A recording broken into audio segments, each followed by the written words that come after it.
Hola, ¿cómo andan? Esta es la segunda edición de Desastres Deconstruidos. ¿Cómo estás, Manuela? Hola Nacho, ¿qué tal? Un gusto a toda la audiencia. Bueno, y estamos hoy un día especial en el cual arrancamos con una serie de episodios en los que vamos a tratar los ingredientes o los componentes del riesgo de desastres. Entonces, para el día de hoy vamos a hablar de uno de los componentes de esta ecuación, de esta configuración que es el riesgo de desastre, que es la amenaza. Y tenemos, bueno, un invitado muy apreciado. Especialísimo.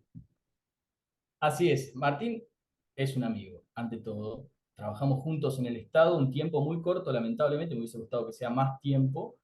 Y juntos nos pusimos al hombro un proyecto hermoso que se llama Nexo, Comunicación para la Reducción de Riesgo de Desastres, que es una asociación civil que funge de un proyecto muy amplio que intenta, como intentamos desde acá con Manuela, justamente de construir el riesgo de desastres. Martín hoy, por suerte, continúa con este proyecto que, insisto, se llama Nexo, y además es sociólogo, y además tiene muchísima experiencia en el Estado, como vamos a repasar ahora cuando digamos un poco su historia de vida, y tiene una solidez académica insoslayable. Hola Martín, ¿cómo estás?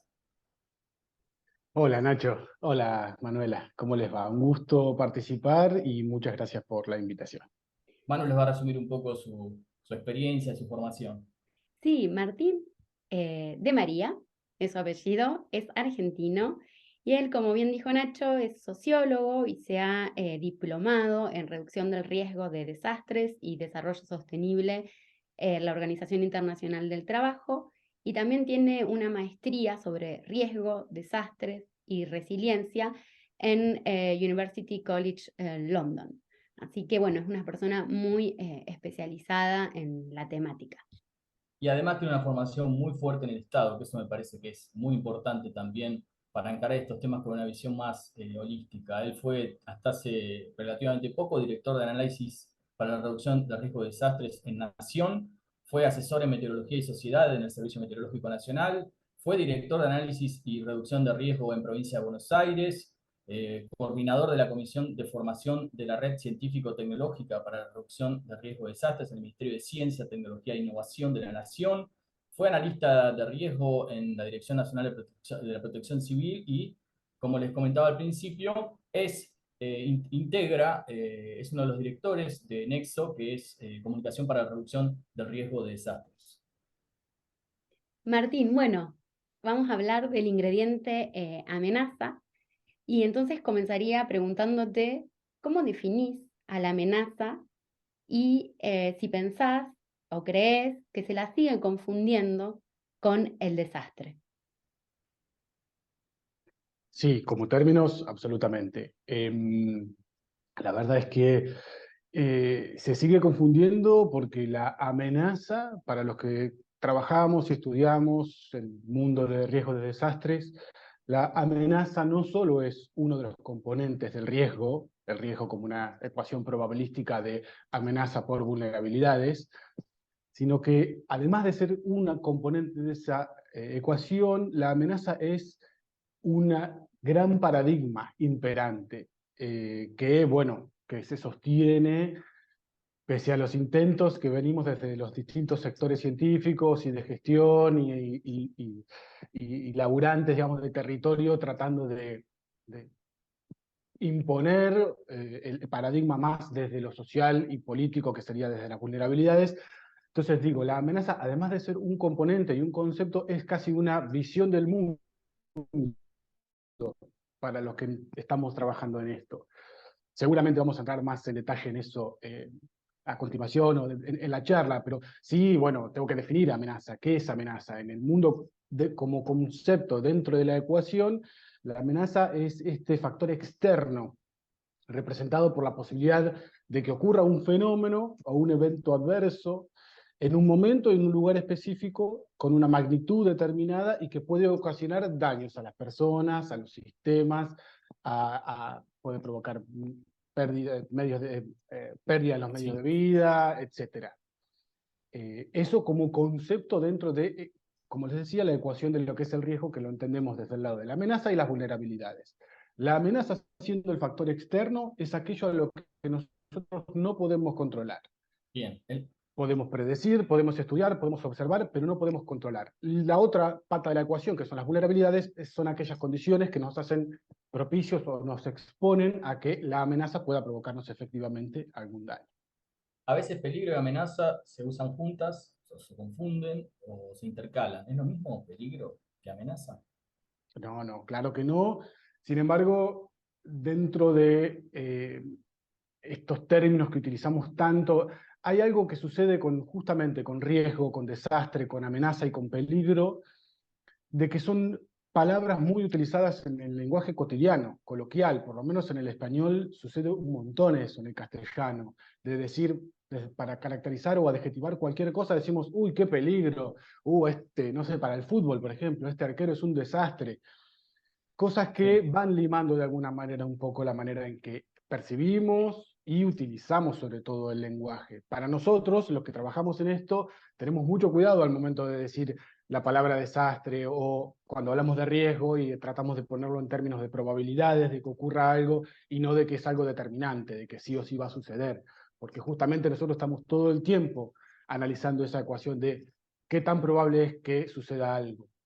Pero, volviendo a tu pregunta, amenaza y probabilidad y peligro no son lo mismo. Justamente, peligro lo podemos definir como la capacidad de daño que puede tener una amenaza.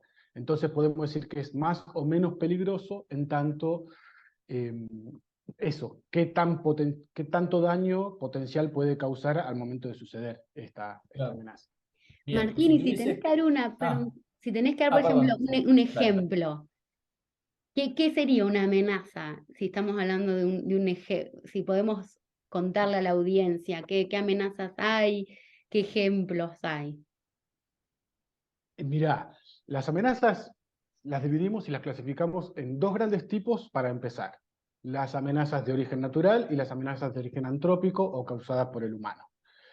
Dentro de las amenazas de origen natural, te encontramos cuatro grandes tipos, como una subclasificación, que son las amenazas de tipo hidrometeorológico, geodinámica, biológica y extraterrestre.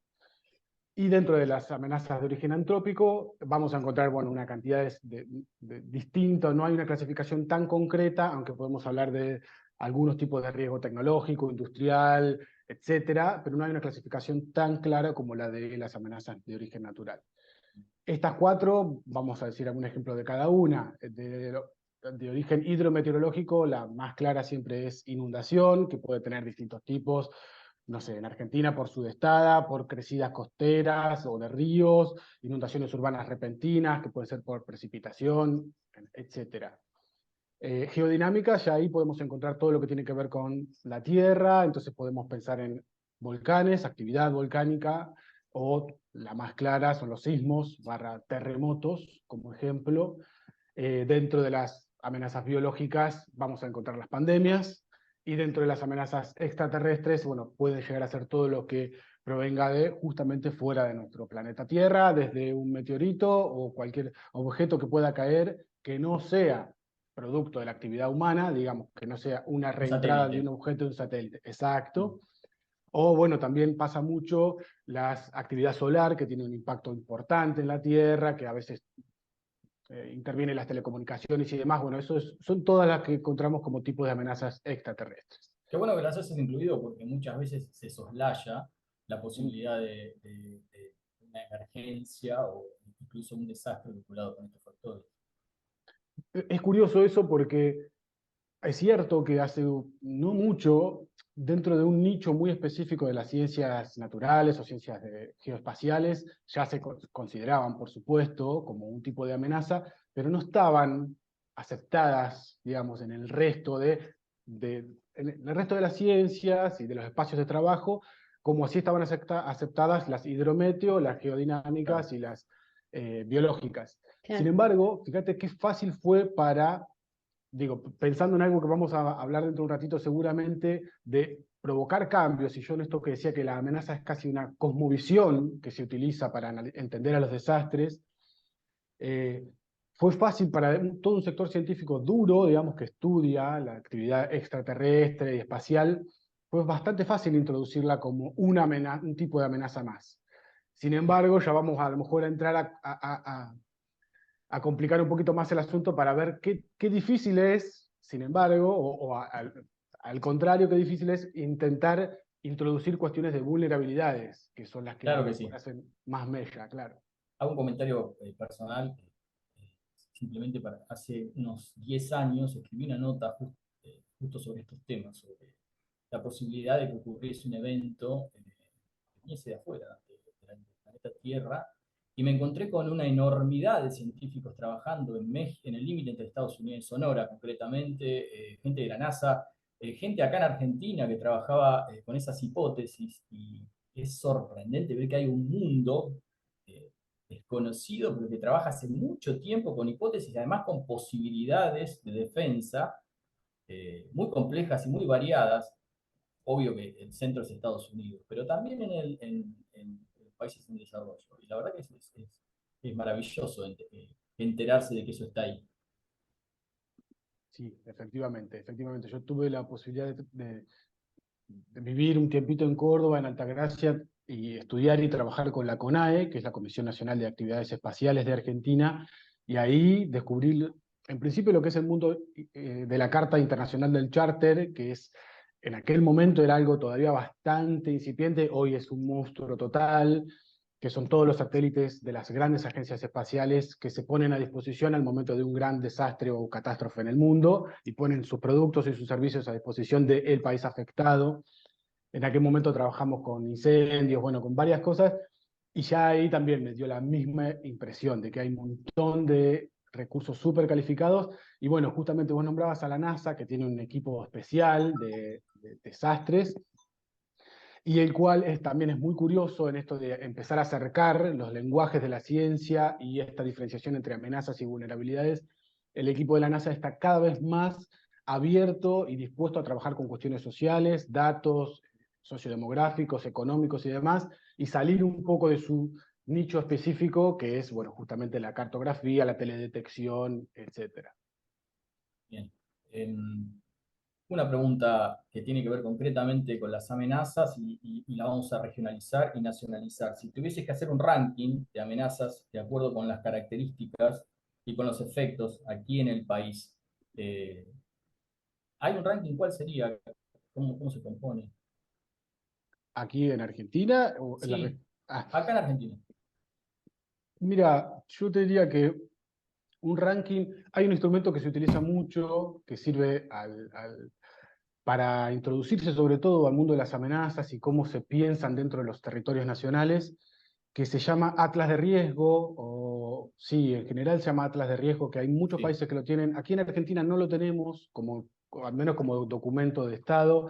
Hay algunos trabajos académicos que lo plantean, o Registro Nacional de Riesgos también a veces se llama, y que priorizan justamente, hacen ranking de cuáles son los tipos de riesgo por tipo de amenaza, de mayor probabilidad o mayor impacto, que a veces se cruzan esas dos variables en matrices para decir, bueno, a mayor probabilidad, mayor impacto, o menor probabilidad, mayor impacto, etc. En Argentina no tenemos ese tipo de documentos, por lo tanto me sería medio complejo decir, ponerlos en un ranking. Bien, A lo mejor a nivel regional sería más fácil. Sin embargo, sí te puedo decir que tenemos todos los tipos de amenaza, por supuesto, los que yo mencioné, tanto de origen natural como antrópico. Argentina no está visto como un país de alto riesgo, como se le dice en general en los organismos internacionales, es más de riesgo medio. Sin embargo, eso en gran medida sucede porque Argentina no está visto como un país sísmico, lo que es erróneo, porque somos un país que está incrustado en la cordillera de los Andes, que es uno de los lugares de mayor actividad sísmica y además que tiene muchísimas cadenas de volcanes. Entonces, es, eh, Argentina es un país de alto de riesgo y estamos expuestos a todos los tipos de amenazas, como decía, las hidrometeorológicas, que son las que en general, históricamente, más se asocian a este tipo de región, del cono sur, de América Latina, tanto con las sequías como con las inundaciones, las dos caras de la misma moneda, como lo llamó Ameguino. Y Sí. bueno, desde ya, volcanes, que tenemos un montón, compartidos con Chile, sismos desde ya, porque tenemos tres zonas, microzonas de altísima actividad sísmica en Argentina, y bueno, riesgos biológicos ya vimos que podemos ser parte de una endemia o una pandemia como lo estamos viendo en este momento. Claro, Martín, y vos sabés que acá nos están escuchando de casi toda América Latina. Entonces, bueno, un poco también preguntarte acerca de cuáles son las amenazas principales que tenemos en nuestra región. Y después también te quería preguntar, ¿quién estudia las amenazas? ¿Se hace un mapa de amenazas y para qué sirven? Bien, mira, para ir a lo primero de la pregunta, en la región, vamos a tomar región como América Latina, ¿no? De México hacia el sur, hacia Argentina. Desde ya que tenemos todos los tipos de amenazas de origen natural que yo mencioné y describí sucintamente. Yo haría como una gran primera clasificación, como para separar la región en dos, digamos, y poder priorizar distintos tipos de amenazas según la ubicación o los países.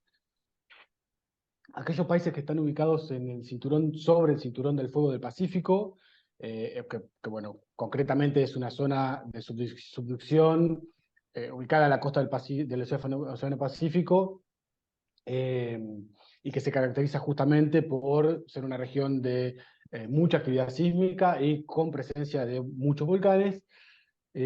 Todos esos países tienen justamente, yo los priorizaría, la actividad de tipo de amenazas geodinámicas por sobre las otras. Y acá estamos hablando desde México y bueno, pasando por Panamá, Costa Rica, Nicaragua, El Salvador, Honduras, Guatemala desde ya, y bueno, después Ecuador, Colombia, Perú y Chile. Todos esos yo creo que por estar ubicados en el cinturón del fuego, eh, priorizaría lo que son las amenazas de origen geodinámico. Sísmico Del y lado volcán, ¿no? oeste, claro, exactamente, exactamente. Volcán y sismos. Eso es como el gran fuerte.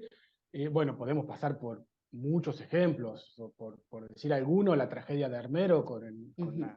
en Colombia en el 85, que fue devastadora. Bueno, ni hablar de la historia de los terremotos en México como en Chile, el del 85, que tiene todo en México DF, con todo este Sí. imaginario de que todos los 19 de septiembre va a suceder algo erróneamente, es un mito construido, un poco desde la percepción de riesgo colectiva, pero bueno, desde aquel terremoto del 85 hasta el de 2010 en Chile, o en Chile que se registró el mayor terremoto alguna vez registrado, tenemos ahí. Bueno, 9.2 fue al final. 9.1, no yo lo de mi recuerdo. memoria lo tengo como 9.1, pero bueno, no soy un Mm. experto en historia, no, Sí, no. tranquilamente puedo fallar. Así que de eso les decía, del lado oeste del continente de América Latina, yo priorizaría las amenazas de origen geodinámico y del lado este priorizaría las amenazas de origen hidrometeorológico, claramente, en especial porque si uno piensa en Brasil, Bolivia, Paraguay, Uruguay, Argentina, Sí, claro. ya piensa en la Cuenca del Plata, que es el gran recurso con el río Paraná y todas las cuencas, las subcuencas que la forman y todos los grandes ríos, que son ríos muy importantes, principales. Eh, y bueno, ya estamos hablando ya de recurso del agua, de altísima dependencia de todo lo que es la Cuenca del Plata, que la conforman todos estos países que mencioné, altísima dependencia a su conducta, digamos. Hoy en día, en esta región del planeta, estamos viviendo 3 años consecutivos de niña, bueno, el planeta está viviendo 3 años consecutivos de niña en el cono sur o en la Cuenca del Plata. Esto significa un déficit hídrico muy significativo y son 3 años seguidos, algo que no encuentra mucho precedente tampoco en la historia desde que se tiene registro. Así que bueno, yo haría como esa gran clasificación, diferenciación entre lo geodinámico y lo hidrometeorológico en el continente como para Muy abordarlo claro, todo junto. muy claro. Bien. Y la A preguntita era veces, eso de quién la sí. estudiaba, quién estudia la Claro. amenaza, cómo se estudia, se hacen mapas, para qué sirve. A lo mejor ahí podemos ver un poco esto del peligro de una amenaza. Sí, claro. Bueno, así como se hace, si vamos a hablar del término como concepto para definirlo, podemos hablar de amenaza en singular. Si no, siempre tenemos que hablar de amenazas. Y lo mismo sucede con el otro componente de la ecuación de riesgo, con vulnerabilidades. Siempre hay que hablar en plural porque son una serie de condiciones y características y clasificaciones de vulnerabilidades las que hacen a, bueno, podríamos decir el concepto general cuando lo tomamos como singular.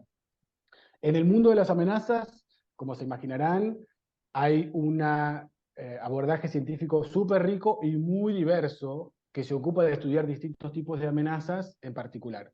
Así como hace un rato hablábamos de todo el mundo que estudia las amenazas de origen extraterrestre, si vamos a hablar de lo hidrometeo, vamos a encontrar a todo el mundo de ingenieros, hidrólogos, etcétera, por un lado, y por otro lado, todo lo que sea ciencia de la atmósfera, meteorología y demás, para lo que sean fenómenos del tiempo y el clima.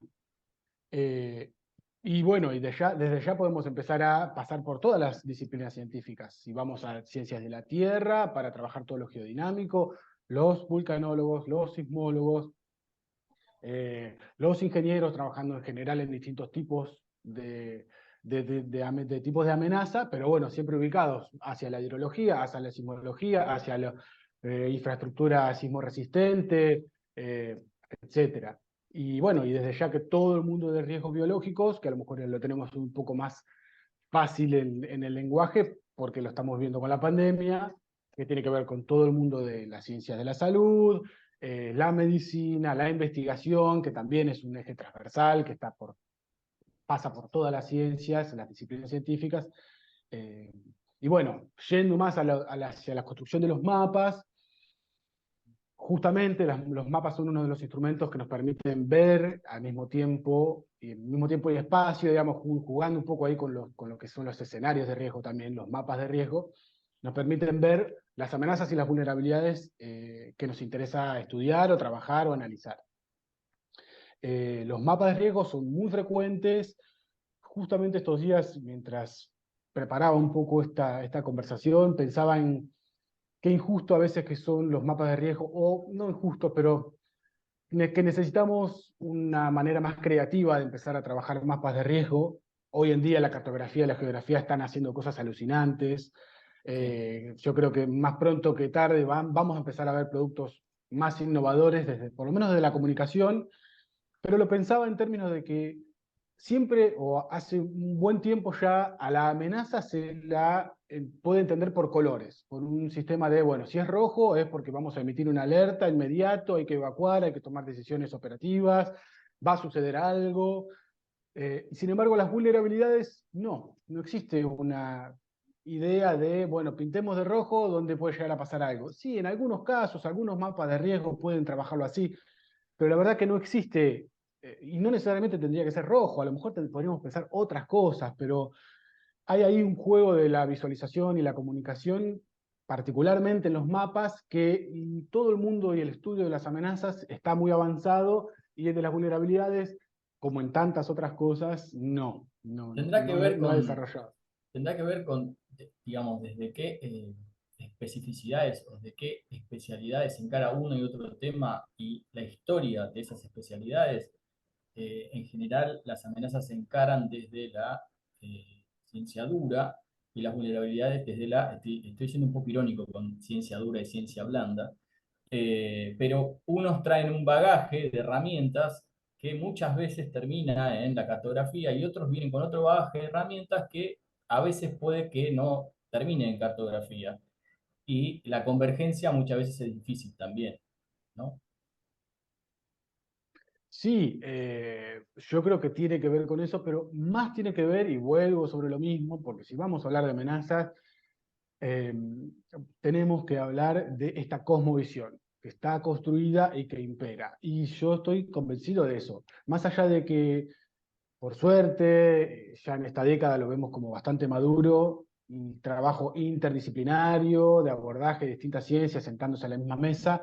Más allá de eso, las ciencias de origen natural o las ciencias naturales continúan teniendo mayor peso y preponderancia. Es lo que Hewitt marcaba en aquel texto del 85 de interpretación de las Sí, calamidades. Esa cosmovisión de las amenazas sigue siendo fuerte, de hecho lo vemos claramente en la adjetivación de los desastres como naturales, porque ahí está la semilla de este enfoque predominante de las amenazas por sobre cualquier otra cosa, incluso por sobre la del riesgo.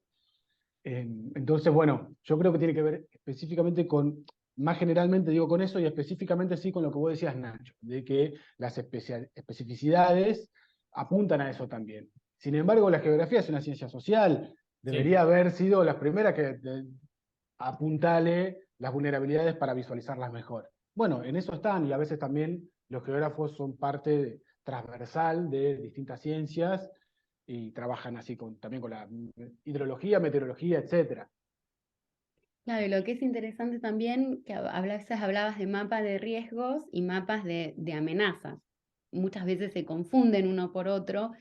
Tenemos que pensar que, como teniendo tú la definición que nos habías dado, bueno, las amenazas tienen que ver con estos eventos que pueden causar impactos y que en términos de peligro se miden en función de la intensidad, de la frecuencia y también de la magnitud y el espacio que tiene. Entonces, eso es quizás desde las ciencias naturales, analizar esos criterios eh, pueden resultar un poco más sencillos que analizar la vulnerabilidad per se que no existe, porque la vulnerabilidad, uno es vulnerable a una amenaza. Entonces, generar un mapa de vulnerabilidad sin tener en cuenta la amenaza es dificultoso y puede traer problemas. Entonces siempre como que el análisis de la vulnerabilidad tiene que estar como asociado o muy vinculado a este estudio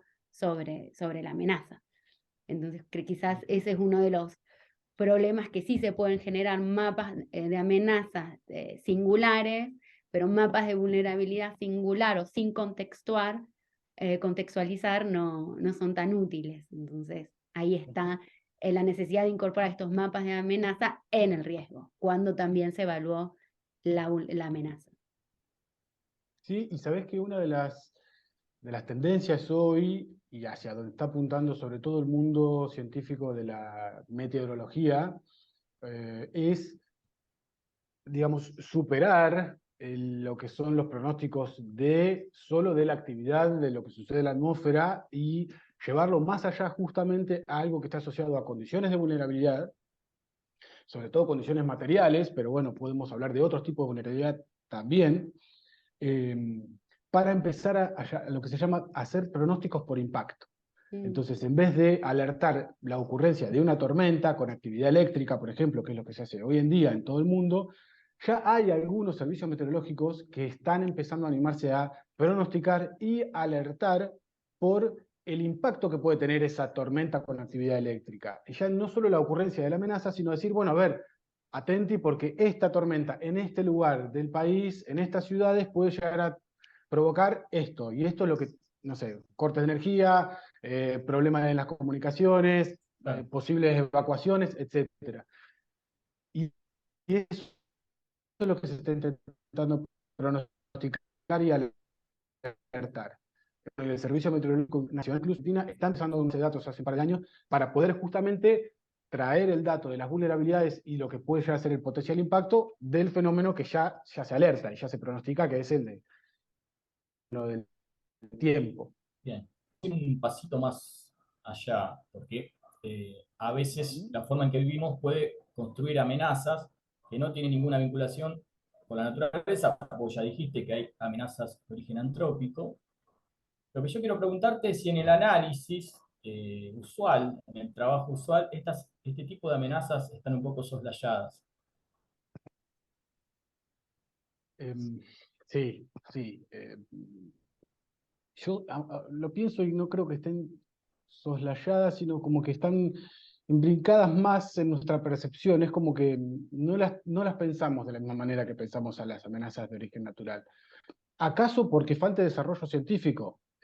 Como que si yo pienso en todas las amenazas que tienen que ver con el tiempo y con el clima, bueno, voy al servicio meteorológico, a todos sus organismos asociados, sea qué facultades ir a buscar investigadores, qué tipo de perfiles necesito y demás.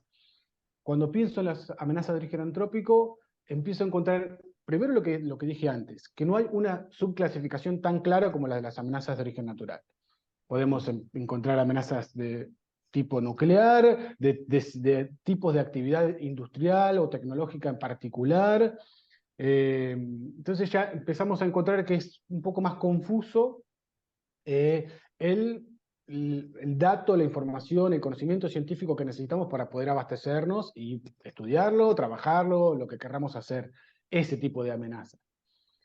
A la vez también hay ahí, además de esta falta de subcategorización o clasificación, también hay como necesidades más claras de poder definirlas. Hay amenazas que no terminan de quedar claras si son de un lado o del otro. Por ejemplo, los incendios. Claro. Un incendio puede ser provocado por un rayo, que es una de las únicas causas de origen natural por las cuales suceden, pero la mayor cantidad de veces es provocada por la acción del humano. Sin embargo, el fuego es un fenómeno de la naturaleza, entonces ahí hay límites que no están del todo claros. Uno puede encontrar definiciones certeras, resoluciones de este tipo de debate, y yo me puedo sentar con alguien que me va a decir, el incendio es este tipo de amenaza y no se discute. Pero me doy vuelta y voy a encontrar del otro lado a alguien que me va a decir lo contrario y no se discute. Claro. Entonces ahí faltan, no sé si faltan consensos o si lo que faltan es, necesitamos repensar de otra manera un poco todo el juego, el esquema de este tipo de cosas, porque ya te digo, incluso hay fenómenos, tipos de amenaza que no terminan de quedar claro exactamente qué representan. Por ejemplo, la contaminación claramente es un fenómeno producido por el humano. Pero hay que contextualizarlo, hay que ponerlo, de pronto no queda tan claro que sea un tipo de amenaza como puede llegar a ser, no sé, una ráfaga de viento de más de 100 kilómetros por hora, que a lo mejor ya estamos hablando de algún episodio tornádico y ya empezamos a encontrar que el lenguaje es más claro y conciso que lo que puede ser cuando hablamos de amenazas de origen antrópico. Y cuando yo decía, perdón, pero algo que el otro día escuchando una charla de un investigador también pensaba, esto de reordenar un poco las piezas de cómo está hoy el juego armado, de las definiciones, los términos y demás, todo lo que tiene que ver con el cambio climático nos está un poco empujando a esto, a reflexionar. Bueno, igual yo me animo en este espacio a reflexionar porque estamos en desastres deconstruidos, así que sí, intentemos deconstruir al menos en lo reflexivo.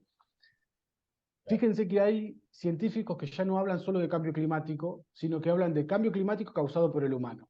Cada vez que dicen cambio climático dicen causado por el humano, porque están encontrando la necesidad imperante de marcar que fue el humano el que causó este fenómeno, porque si no, ya como está planteado el término cambio climático, encontramos que de alguna manera es como la Confuso. derivación de desastres naturales. Claro, es como, pero entonces el humano no tuvo nada que ver, entonces nos tenemos que O acomodar a porque la hay naturaleza. o porque hay otros cambios climáticos que no han tenido vinculación con el humano en el pasado y que a veces confunden el panorama, incluso a veces se utilizan para confundir el panorama. Y también fueron cambios de clima, fueron cambios que han generado consecuencias muy profundas en la Tierra, en la vida en la Tierra, pero que eran épocas donde justamente el humano no tiene incidencia, pero ahora estamos hablando de un cambio que tiene una origen antrópico. Martín, ¿es un error para vos decir que a veces pareciera que, no sé, por la manera en que vivimos, amenaza y vulnerabilidad se confunden una con otra, como imágenes sobreimpresas? En absoluto es un error. Yo creo que sucede y es muy frecuente y es justamente una de las cosas por las cuales, como decía antes, necesitamos empezar a reorientar y reacomodar el juego, el lenguaje, la manera en que entendemos todo esto. En principio, yo ya de por sí, y vamos a a un terreno más delicado, solo por lo menos para pasar y para dejar una semilla de deconstrucción allí. En principio yo cuestiono un poco la manera en que decimos que la naturaleza es amenazante. Hay algo ahí de lo que yo, al menos me gustaría empezar a debatirlo, no en este espacio, pero en algún momento, o crear algún espacio para decir, ¿por qué algo tan hermoso como una tormenta bien cargada de lluvia, que es algo que súper necesitamos, el agua, y por qué esos elementos los vemos como algo amenazante? Hay un La elemento verdad, antrópico en el origen del concepto, que tiene que ver con la perspectiva del hombre que se siente amenazado. claro, claro, desde ya. No habla de la amenaza, sino habla del hombre. Bueno, pero cuando los clasificamos es, la tormenta es lo que nos está amenazando, es lo que viene a provocarnos daño. Eh, y ahí hay algo, ¿acaso es parte de alguna de las varias paradojas del mundo de los desastres, así como lo cautivante y bello de lo destructivo, que es una de las, bueno, a lo mejor tiene que ver con eso. Pero bueno, en principio yo dejo tirada esa semilla como de decir, bueno, ahí hay algo que me gustaría repensar y sobre lo cual reflexionar. Pero más allá de eso, desde ya que hay que, digo, que se viven como imágenes sobre impresas un montón de casos, eh, yo iría a definiciones sobre el desastre, que es un poco lo que muchas veces se termina confundiendo. El desastre como el hecho como un hecho, y cuando yo creo que el desastre es el daño que ocurre, el daño causado por algo, por una amenaza, por la conjunción de la amenaza y las vulnerabilidades en ese contexto y espacio. Los desastres no ocurren. Si pensamos en Blake y en Wisner, los desastres se desencadenan a partir de condiciones de vulnerabilidad que le permiten a las amenazas convertirse en eventos peligrosos, o sea, que pueden generar daño. Esa tendencia a interpretar la realidad como algo lineal, causa-efecto, el A y el más B, no suele ser buena. Y sin duda perjudica nuestra percepción de los desastres. Alimenta esta confusión de qué es amenaza y qué es vulnerabilidad. De nuevo, la amenaza actúa sobre las condiciones materiales para que haya daño. Si construimos en valle de inundación, y bueno, ¿qué responsabilidad tiene el río cuando crece? Si le estamos ocupando su territorio, el territorio que necesita para crecer, o sobre el cual creció históricamente, y que utiliza según su propia memoria. Confundir la rapidez con la que puede ocurrir una amenaza de origen natural, sobre todo, es y adjudicarle esa aceleridad al desastre es confundir también, porque los desastres son procesos de larga duración, justamente porque tienen raíz en los procesos sociales, políticos, económicos de las sociedades. Eh, y esto también me lleva a otro punto, que es que los desastres deben entenderse en su contexto social y político. Así como la linealidad nos perjudica, pensar que pasó la tormenta, generó algo, bueno, culpa de la naturaleza, o culpa de ese fenómeno del tiempo. Los desastres tienen que entenderse en su contexto, porque es lo que termina de explicar qué es el riesgo, cómo sucedió, cómo se construyó, qué fue lo latente que permitió que una tormenta o una crecida de un río o de una laguna, por ejemplo, Epecuén en 1985, Argentina, provincia de Buenos Aires. La crecida de una laguna supuestamente inesperada, incontrolable, Siempre. termina generando un desastre icónico que hoy en día dejó en ruinas a toda una villa turística y es uno de los lugares más hermosos para visitar en Argentina, por lo menos los que nos gusta de estos temas. Pero no, si no entendemos esa crecida de la laguna y el gran impacto que tuvo, fuera del contexto de que era una villa turística que había crecido totalmente fuera de control en los últimos 10 años por las propiedades que tenía esa laguna y que se ganaba terreno todo el tiempo la laguna con tal de construir complejos turísticos, hoteles, lugares para aprovechar las propiedades del agua. Bueno, si no entendemos ese contexto de, no digo de abuso, pero casi de esa laguna, de ese territorio, bueno, no vamos a terminar de entender el desastre y siempre vamos a estar pudiéndose adjudicar solo a la amenaza. Sí. Ahí hay algo Perfecto, clave. claro. Estás medio respondiéndome ya a la pregunta que sigue, que es si en la comunicación de riesgos y en el relato de los desastres, la amenaza sigue siendo el elemento que termina preponderando, medio que ya me lo dijiste. sin lugar a dudas, sin lugar a dudas. Estamos lejos de erradicar el término desastres naturales, lo estamos combatiendo, estamos dando la lucha y el debate en todos lados, pero la verdad es que por más de que algunos espacios académicos y algunos lugares, esferas internacionales, ya lo cuestionen, ya no lo mencionen, igual, el que camina el territorio te das cuenta de que la única manera de empezar a hablar de estos temas es adjetivándolos como naturales, y es difícil, es doloroso y hay que dar esa batalla todos los días, pero bueno, estamos lejos. Tiene que ver justamente con eso, con que la amenaza sigue siendo el elemento preponderante. Pero es que hay un sistema entero, además, que se monta detrás del paradigma de los desastres naturales. Hay discursos que no son solo mediáticos, también de las redes sociales, de sentido común, lenguajes científicos técnicos, los modelos en los que se trabaja, se predomina la respuesta, la operativa, por sobre el análisis, el trabajo de la prevención. Hay algo que Hewitt decía en aquel texto, que decía que es como resultado de utilizar el lenguaje, él decía que las amenazas preponderan desde la discontinuidad. Como usamos el lenguaje todo con los prefijos in o im. Él decía, bueno, cuando hablamos de que la naturaleza es inmanejable o el futuro es impreciso, nuestro mundo es incierto, el desastre era impensable o imparable, incontrolable, inalterable. Todas esas palabras que minan nuestros discursos terminan justamente provocando este tipo de fenómeno. Anteponer siempre ante todo las amenazas, que como decía antes es una cosmovisión. En distintos lugares monta todo este sistema para que la naturalización del desastre sea el discurso político más fácil, más sencillo, más conveniente para un montón de sectores de poder, porque no nos podemos olvidar que los desastres son fenómenos que muestran, develan, desnudan el verdadero orden social y político y económico en el cual viven nuestras sociedades y nuestras comunidades. Claro, de una manera lo que estás queriendo decir es que se desresponsabiliza la acción humana, las intervenciones, las decisiones políticas, y también es mucho más duro para un gobierno, para una institución, reconocer estos aspectos estructurales y estas causas subyacentes de las vulnerabilidades.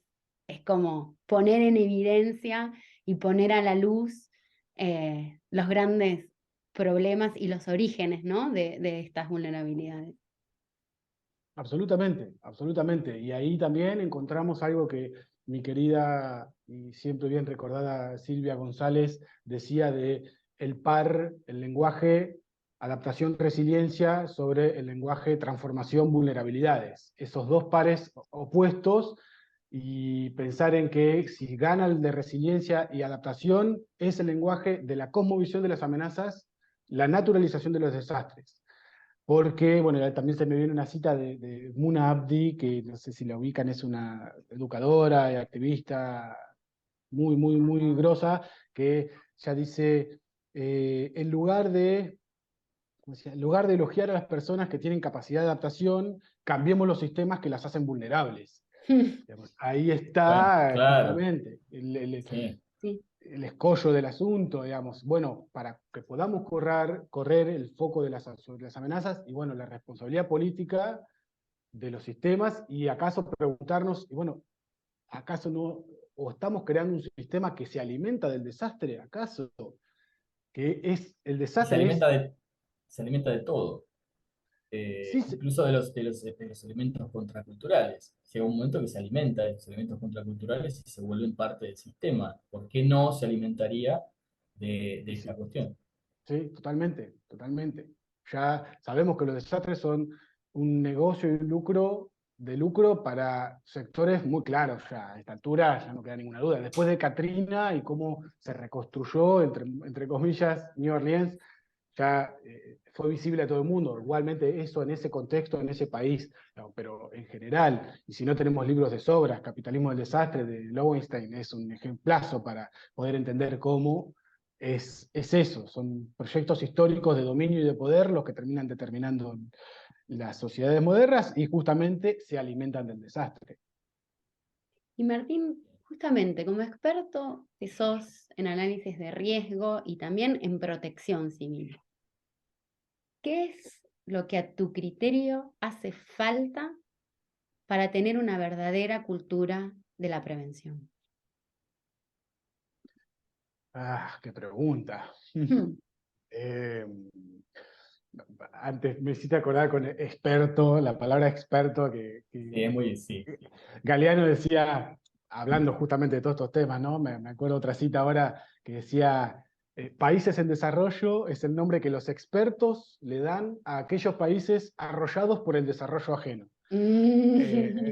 Siempre me gustó eso y siempre lo pienso, además de justamente hablando de categorizar, y bueno, como países en desarrollo termina siendo este cajón donde metemos a todos los países del sur global y bueno, que se acomoden un poco en el orden de... Como un tipo que te lo voy a decir en argentino, como un tipo que laburó gran parte de su vida analizando riesgo y también en la protección civil en distintas jurisdicciones, respondiendo a esta pregunta, sin usar el experto. Bien, bien. A ver, pienso en varias cositas, varios como puntos, a lo mejor plantearlo así más tipo bullets Mm. em, es fuerte el peso de la palabra cultura, además de prevención, ¿no? Desde ya, es como gestión de riesgo. Son palabras muy pesadas. La palabra gestión ya se puede definir de muchas maneras. Riesgo, más o menos, la tenemos ahí con las dos componentes de la ecuación. Son palabras pesadas, son palabras fuertes. Es trabajoso al momento de tratar de traerlos a este mundo que es bastante diferente. Al mundo de la prevención es un mundo que desconocemos bastante porque se trabaja poco. Eh, entonces, creo que partiría, y para retomar un poco lo que vengo mencionando y describiendo en toda la entrevista, partiría por intentar, desde el enfoque sociocultural, intentar imponer una nueva cosmovisión que salga de las amenazas como el centro de todo, de entender que la naturaleza es la responsable de los desastres. Hay que romper definitivamente con eso. Fíjense lo que está pasando, pequeño paréntesis, ¿no? Con lo que está pasando con el COVID. Primero que no terminó, todo el mundo cree que ha terminado. Y segundo que al COVID es como que ya se subjetivizó, es como algo externo, no, esto fue por culpa del COVID. No, y bueno, pero por el COVID tuve que quedarme encerrado.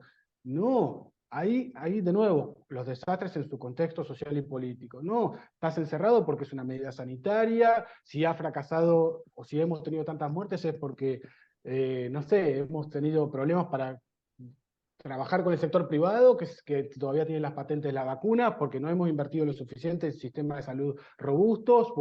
Digo, es como que ahí empezamos a ver los dos lados. Decir, bueno, todo es culpa del COVID o asumimos las responsabilidades y podemos reconocer, identificar errores, buenas prácticas, malas prácticas, para justamente a partir de ahí construir prevención. Medidas que a futuro nos permitan o mitigar o reducir, analizar y, bueno, eso, trabajar en prevenir, evitar que sucedan las cosas.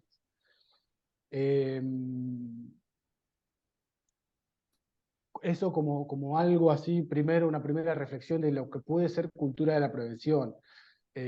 Hay un debate que veo que está ausente y que me preocupa mucho, que es el debate de qué estamos haciendo con nuestros estados-nación, con nuestros gobiernos, con nuestros estados como maquinarias y herramientas para gestionar la administración y la económica y la vida de las personas respecto al presente y al futuro que se nos viene. O sea, sabemos que vamos a enfrentar cada vez más emergencias y desastres y cada vez con mayor impacto. De hecho, ya lo estamos viendo. En el 2020 tuvimos el registro más alto de temperaturas en el Ártico y yo no sé qué emociones les despiertan a ustedes. Ese es todo otro submundo, de hablar del tema de las emociones y qué despierta cuando vemos un incendio forestal que se llevó a todo Corrientes, acá en Argentina, bueno, ahí sería más la percepción del desastre, pero hablar de las emociones y las amenazas también es todo un tema. Pero, digo, volviendo esto de que tenemos estados que no están pensando ya se les está escapando de las manos. No tenemos estados con suficientes servicios de emergencia para responder a las emergencias que tenemos hoy en día entre las manos. Tenemos algunos sectores científicos pujantes, luchándola, pero todo el tiempo, al menos acá en el Cono Sur, en América Latina, es una lucha constante por la inversión, el financiamiento, por poner los temas en agenda, por conseguir que las voluntades políticas vayan hacia ahí, sean escuchadas. Ahí Además, el hay, tema de que cambia la administración y cambia el enfoque. desde ya, también. Como una Y ahí, cultura bueno, más reactiva, más socorrista, apagafuegos, como decimos acá, que y preventivo. ahí ¿Y está. cómo hacemos ese de clic? ¿Cómo cambiamos? ¿Cómo nos vamos a la prevención? Bueno, a ver, la ciencia justamente nos ayuda, es el sector estratégico para poder trabajar en todo lo que sea predicción, observación, digamos, podemos trabajar todo, la ciencia nos aporta toda una cantidad de conocimiento, información y datos para que podamos trabajar sobre la prevención. Uno de los grandes clics que hay que hacer está justamente en la gobernanza, en las voluntades políticas y, sin lugar a dudas, más allá de construir estados con buenas capacidades de servicio de emergencia, con buenos sectores científicos, con que no les falte nada, que tengan desarrollo, que tengan espacio para competir de otros países y demás, y el anclaje en el territorio.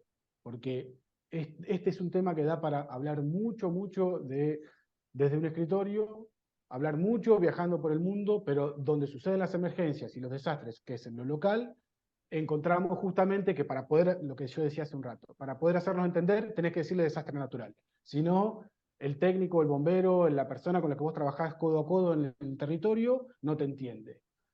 El anclaje en el territorio es otro de los grandes puntos para poder empezar a trabajar en la prevención.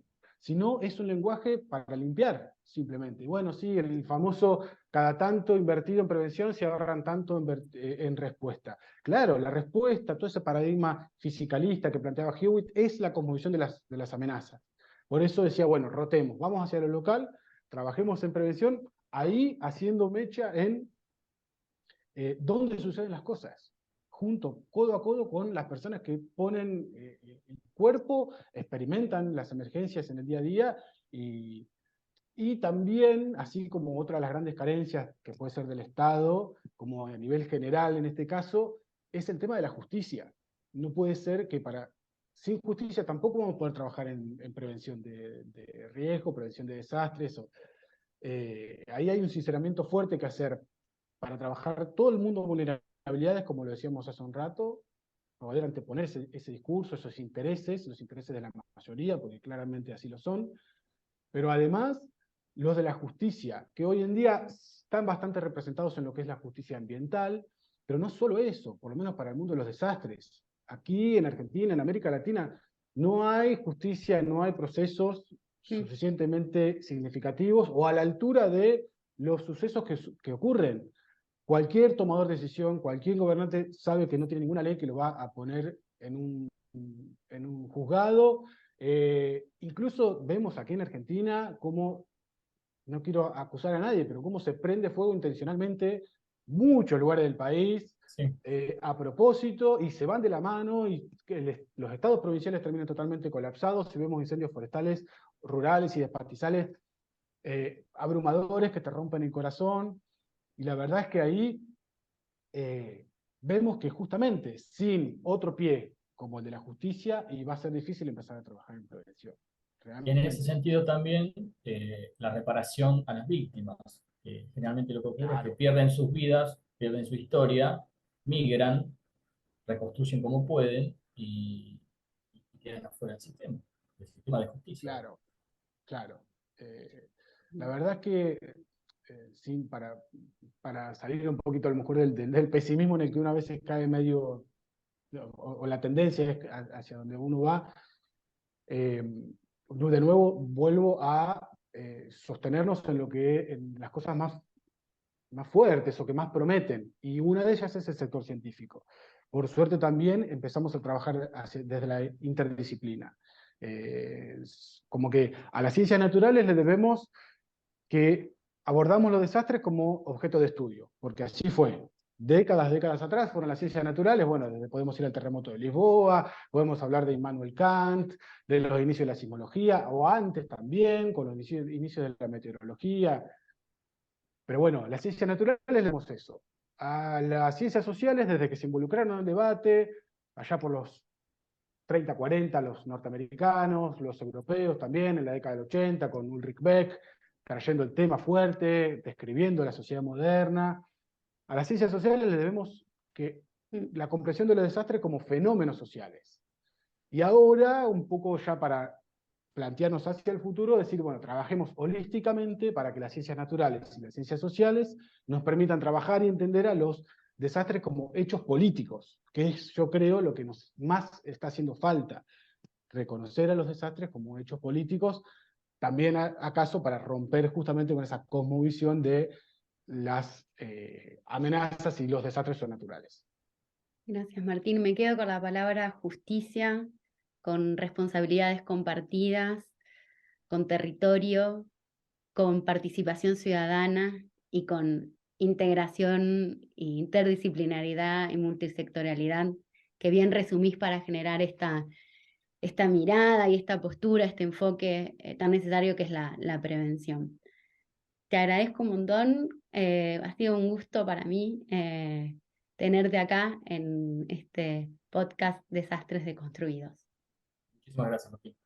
No, por favor, gracias a ustedes. La verdad que cuenten conmigo para cualquier próxima aventura, porque me encanta no solo el formato de este podcast, que yo lo vengo escuchando hace años, con Ksenia y Jason como los grandes creadores, sino para cualquier otra cosa. Soy un apasionado del tema, me encanta compartir esto. Intenté en este ratito charlando hacer preguntas más que ser determinante, porque como les digo, desde la palabra experto hacia atrás, creo que hay que deconstruir un montón de cosas para poder efectivamente empezar a ver cosas distintas, a transformar algo, porque lo que vemos a veces, o estamos empezando a acostumbrarnos a ver repetición de cosas, que creo que es un poco lo que termina erosionando, sí, erosionando un poco nuestras expectativas como profesionales trabajando en esto y que sabemos que vamos a tener hacia adelante un montón de desafíos. Y además también como para alimentar un mensaje desde la esperanza hacia la acción y no la esperanza como este significante vacío de, bueno, me siento a esperar que las cosas mejoren. Así que gracias, me encantó charlar con ustedes y bueno, será hasta la próxima.